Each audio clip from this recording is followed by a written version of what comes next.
Hindi na din ako bumili ng cereal sa kanya kasi guys, hindi talaga siya maganda para sa mga bata. Stricto din kami na no sugar talaga. No sugar sila talaga guys sa amin. Ang source of sugar nila ay... Ito umiiyak. Kakagising lang eh. Hi guys! Kakagising lang namin from our nap time. Say hi! Oh, si Mangot ang pogi. Bakit si Mangot?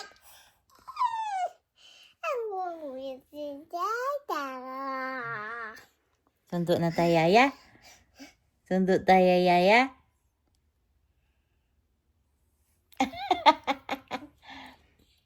Say hi! Say hi, vlog! I just woke up. Look at your face. Look at you. Oh. Look at you.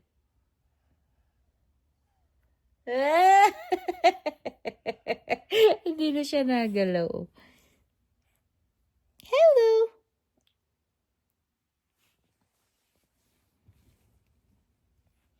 Si Mangot naman yan. Nag-aabot naman yung 2 kilay na yan. Bakit ganyan? Bakit naman ganyan, oh? Let's go down na. Let's go down. So, ayan na guys. Nagluluto ako ngayon ng basoy. Ayan. So, ito, wala kasi akong dugo. Dapat merong dugo yan eh. Pero wala akong dugo. Kaya, basoy na walang dugo na lang. So, okay na yan. Kasi yun yung crave ko ngayon. Bago kami magsundo ni Kuya. Kasi anong oras na din, no?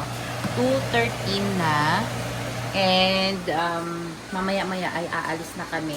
So, niluto ko lang to saglit. Para ay mamaya ay pag uwi ni Kuya kakain yun. Kasi gutom yun guys. Kapag umuwi, laging gutom yun si Kuya. And then, hindi pa din kami nag-lunch ng mga bata. Nag-ano lang sila kanina. Nag-breakfast lang kami kanina. Tapos, hindi pa kami kumain. Usually kasi ganun, hindi sila nagugutom gaano. Kasi puro ano lang sila. Yung prutas, mga tinapay. So, ganun yung mga kinakain nila. So, ito yung niluluto ko lang. Tapos, meron na din naman akong sinaing dito.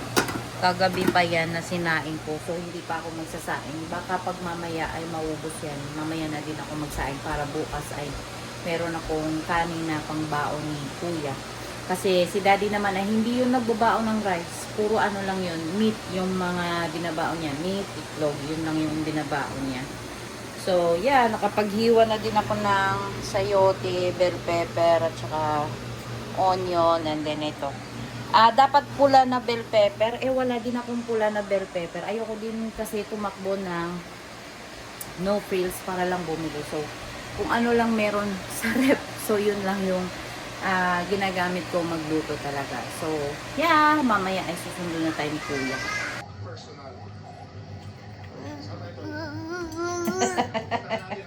Grabe yun. Ulo. Ulo.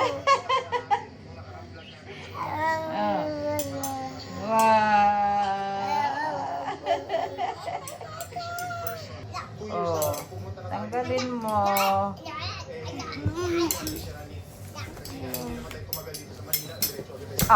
Nalaglag na. Hayaan mo lang siya. Hayaan mo siya maglaro lang. Nasa bahay na kami guys. Ayan, ang kalat ng bahay ko. Ayan o, naglalaro na sila. Oh, yan si Pio, oh. Sinusot niya sa bola, sa ulo niya. Pio! Happy birthday to you! Lapit na birthday mo. Lapit na birthday mo. Pio's birthday. 23. Malaglag. January 23. Oh, ayan na. January 23.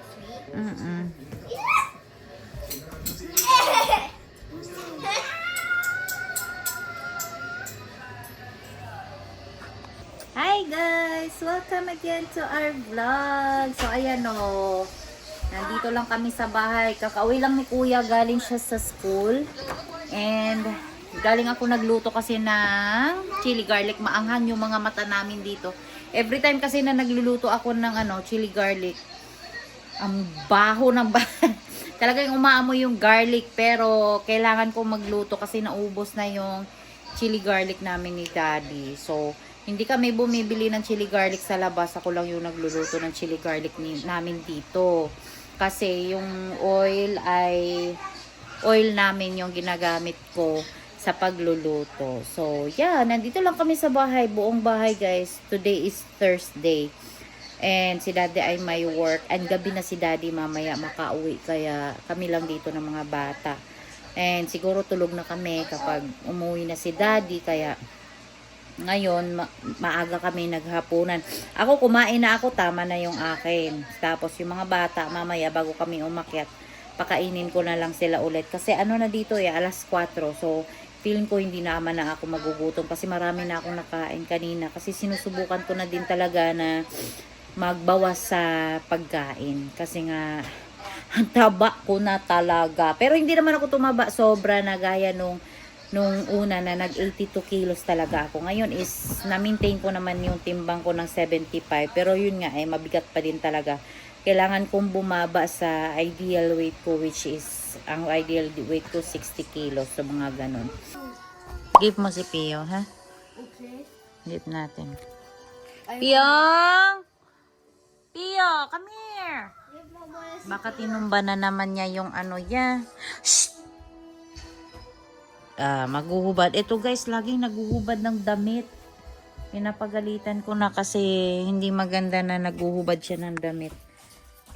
Nakailang hubad na yun. ayan, bubuhatin niya si ate. Ayan. Push! Ala, ate. Marunong na yan siya, guys. Pio. Pio. Slowly. Wee. Open. Ay, open ba? Pia, you don't like banana? Pia. Shh. Uy, banana, Pio. Banana.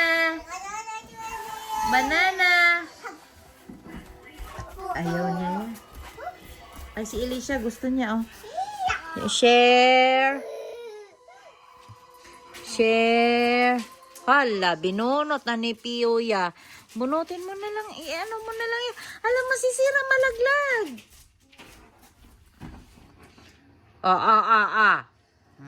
Nananakit ka na naman, ha? Hindi ganyan. Ito, tapon mo to. Ya.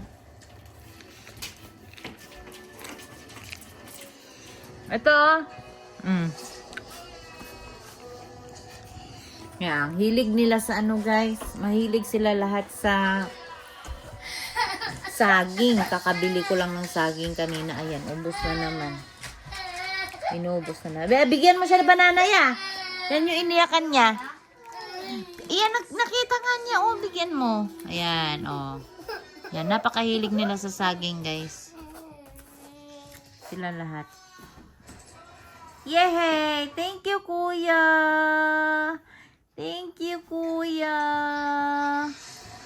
Gustong-gusto nila yung banana.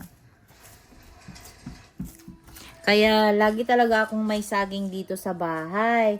Hindi lang ako bumili ng maraming saging noong December kasi nung nag-Christmas party kami ng mga relatives dito ay nanalo kami ng maraming saging, apakadaming saging. Kaya hindi ako bumili ng mga ilang araw.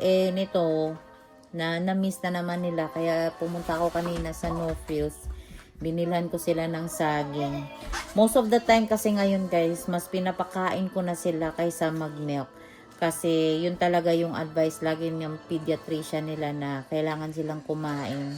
Hindi yung nakadepende sila sa gatas. Kasi kapag nakadepende sila sa gatas, magiging picky eater daw. Kaya Ito si Pio, magwa 1 year na siya ngayong January 23. And for sure, ang sasabihin ng doktor ay hindi na siya pwedeng uminom ng maraming milk. Kailangan limit na din yung milk niya until 24 ounce na. But yeah, sa gabi, hindi ko na siya pinapagatas sa gabi, pero umiiyak pa din siya. Hindi ko alam kung meron siyang ipin na palabas. Pero kapag umiiyak siya, ang pinapainom ko sa kanya is lukewarm water. So, nandun pa kami sa adjustment ngayon pa din. Hindi pa, matagal ko na siyang in-stop sa gata sa gabi. Pero until now talaga is umiiyak pa din siya. Kaya lagi pa din ako napupuyat. And yung ulo ko parang nasanay na lang na lagi na lang akong puyat. Kaya ito. No more banana man. Oh, nangihingi pa siya kay kuya. Di ba may isa pa ya? Ha? Oh, you get the one banana. Sige na. Oh, yan. So, sakto, bukas guys, pagka off ni daddy ay mag-grocery kami. Kasi last na grocery namin ay nung December pa. So, mag 1 month na kaming hindi nag-grocery. Kaya, 1 month? yeah, I think so. 1 month. So, December kami last nag-grocery guys. Kaya, mamimili kami. Nung una, pumunta lang kami ng grocery, bumili lang ng prutas, ganun. Pero yung grocery talaga na grocery, wala. Hindi pa kami nakapag-grocery. Kasi wala na din kaming mga meat dito. Kasi ang bala ko talaga sa mga bata ngayon ay mas pakakainin na namin sila ng mga meat. And kung mga merienda man ay hindi na namin sila pakainin ng mga masyadong mga biskwit. Never na nga ako bumili ng oatmeal kay kuya guys kasi masama yung oatmeal pala. Sus, ngayon ko lang nalaman ba, nung bata ako, sanay na sanay ako, lagi kaming nag-oatmeal dati. So, ngayon nasanay din si kuya, mga ilang buwan ko na siya hindi binila ng oatmeal. Tapos yung cereal, hindi na din ako bumili ng cereal sa kanya kasi guys, hindi talaga siya maganda para sa mga bata. Pero itong dalawa ko, hindi talaga yan sila nasanay. Ano na ako ngayon, masyado na akong stricto sa mga kinakain nila and stricto din kami na no sugar talaga. No sugar sila talaga guys sa amin. Ang source of sugar nila ay yung mga fruits. Yun na lang yung binibigay namin. But candies, mga kahit anong matamis, kahit yogurt, hindi namin sila binibigyan. Wala talaga. Kaya ngayon, mas dinadamihan kong lutuin yung mga ulam kasi yun yung mga merienda nila, like mga bacon and kahit ano, basta walang mga processed. Nag-chips kami paminsan-minsan, but hindi kami nag-i-stock ng kahit anong junk food dito sa bahay. Never kaming nag-i-stock. Kung may cravings kami, pupunta lang kami sa tindahan, ganon lang, but not always kasi hindi talaga siya maganda. Kaya itong mga bata talaga guys, hindi yan sila sanay na kumain ng candy. Never pa nakatikim. Si Elisha, 2 years old na si Elisha, pero hindi pa yan nakatikim ng kahit anong candy. Kahit si Pio, hindi namin yan sila pakakainin. Bala na kung kumain sila ng maraming prutas. Bala na kung mahal ang prutas. Basta hindi namin sila pinapakain ng ganyan. Kasi hindi maganda. So, yun lang. Ang napansin ko lang ngayon na wala silang sugar.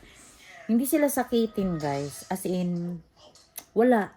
Pera usog lang. Pera usog kasi ano kayo ngayon yung sakit? Ang daming nagkakasakit no. Nakikita ko sa Facebook, ang daming nagkakasakit. Yung influenza, usong-uso ngayon. Kaya, pero usog naman, talaga sa awa ng Diyos ay hindi kami talaga nahahawa. Si kuya kahit na nag-school, hindi na din siya. Pero usog lang kasi wala na din si kuyang sugar.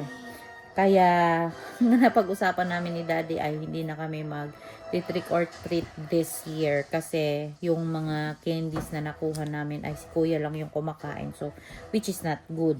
Kaya hindi na talaga kami, kung bibigyan man namin siya ng candy, mga cheat day paminsan-minsan, but always is no, bawal na sila sa amin. And lalo na tong dalawang maliliit kasi ang sabi nila, if you eat more sugar, pumapasok daw yun sa buto natin and then yun yung nagpapahina ng immune system natin. Kaya as much as possible ay hindi talaga kami nagsusugar. Even sa coffee namin ni Daddy, never na kami nagsusugar. Wala na guys, stricto kami about sa sugar na. Lalo na ako kasi nasalahin namin yung diabetes. Diyos ko, ay! Ano ba yan? No, kakalaba ko lang nitong ano. Oh, wala na. No more na. No more. I will not give you the banana kasi hindi mo naman eat. Kainin mo to. Oh. Nilamon niya kasi agad, guys. Oh. Kahit na, ano. Oh, no more na. Ayaw na. Mami na lang to. Ate! Elisha, you don't want banana? Elisha? No. Ikaw talaga. Sakot. Ay, hindi. Ayoko. No. Naiiyak siya. Hindi. Naiiyak siya, guys. No. Nilalaro niya kasi. Kaya hindi ko na binibigay. Hindi po. Sorry po. Opo. Ate. Elisha. Ayan. So, hanggang dito lang guys yung vlog namin. Matutulog kami ng maaga kasi matagal si Daddy uuwi. So, matutulog kami ng aga. Inaantok na si Bio kaya ganyan. Umiiyak na siya. Ito yung ulam ni Kuya kanina. Lumpia. Favorite niya yung lumpia. So, hanggang dito na lang guys. Thank you for watching and see you to our next vlog. Bye! Don't forget to subscribe our channel. Bye!